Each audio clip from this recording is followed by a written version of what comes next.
Salut tout le monde, ici Julien. Et Daphné, nous sommes présentement sur le tapis rouge du deuxième long métrage d'Yves Pelletier, Le baiser du barbu. Le film est en vedette Isabelle Blais, Louis-José Hood, Pierre-François Legendre, Ricardo Troggi et Denis Savard. On vous souhaite la bienvenue à l'émission Accès Média.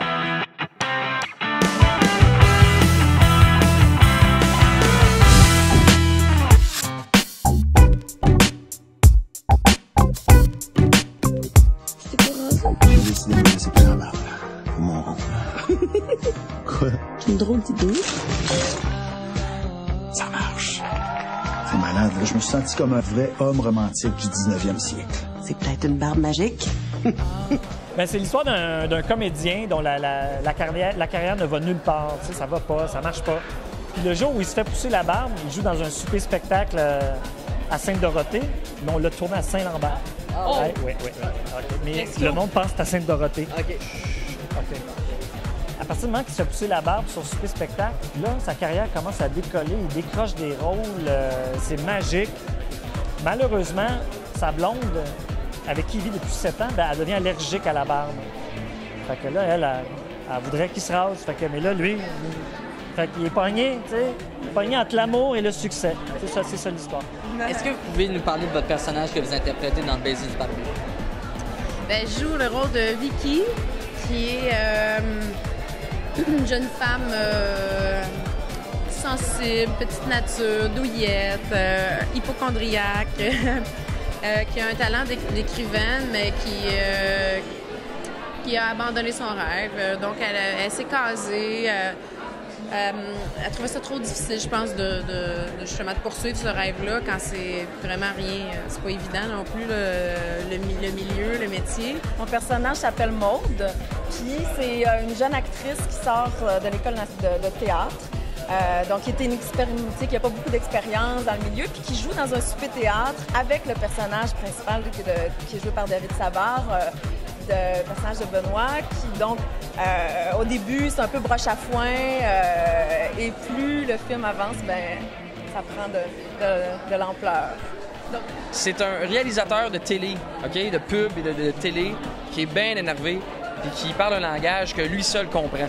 C'est-à-dire qu'il y a toutes sortes de références. Quand il veut expliquer quelque chose, il va se servir d'une référence de tel film, tel auteur.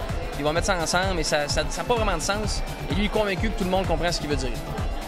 Oui, moi, je joue Mélissa, qui est une actrice, c'est la star du film. Parce que le comédien principal est un acteur, ses affaires fonctionnent pas très bien.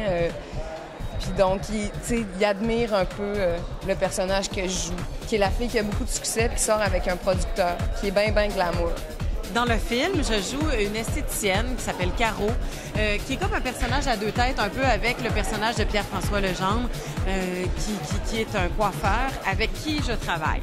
On a un petit business ensemble, puis on est comme un couple, en fait, même si on n'est pas amoureux, parce qu'on est un vieux couple. T'sais, on est toujours ensemble, on s'aime, on se comprend, on pense de la même manière, etc.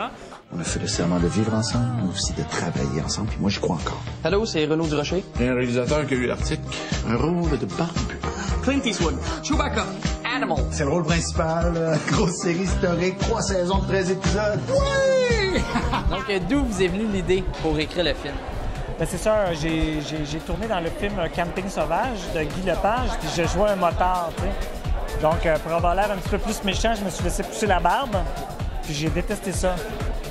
Mais ça durait 3 mois. Tu sais, genre, j'avais, je pense, 9 jours de tournage, mais sur 3 mois. Fait qu'il il a fallu que je garde la barbe. Et donc, pour canaliser ma frustration, ben, je me suis revengé en écrivant cette histoire-là. Et justement, dans le film qui est réalisé par Yves Pelletier, il a quand même une humour très particulière. Comment c'était justement d'être supervisé par lui lors du tournage? Yves a un humour vraiment à lui, effectivement, mais sur le plateau, curieusement, c'était pas lui le clown, parce que il était tellement dans sa tête, tellement préparé. C'est lui qui a écrit le film, c'est lui qui le réalise. Il était tellement dans son affaire qu'il y avait quelque chose où tu as l'impression qu'il y avait comme une locomotive là, dans sa tête. Ça travaillait. C'était pas lui le clown de la gang. Il avait du fun, il était présent, il était heureux d'être là, mais c'était pas lui qui amenait la légèreté, disons. Lui amenait la rigueur, puis il en faut de la rigueur sur un plateau. Est-ce que vous êtes en train de vous faire pousser la barbe? Est-ce que vous prenez exemple sur le personnage du film?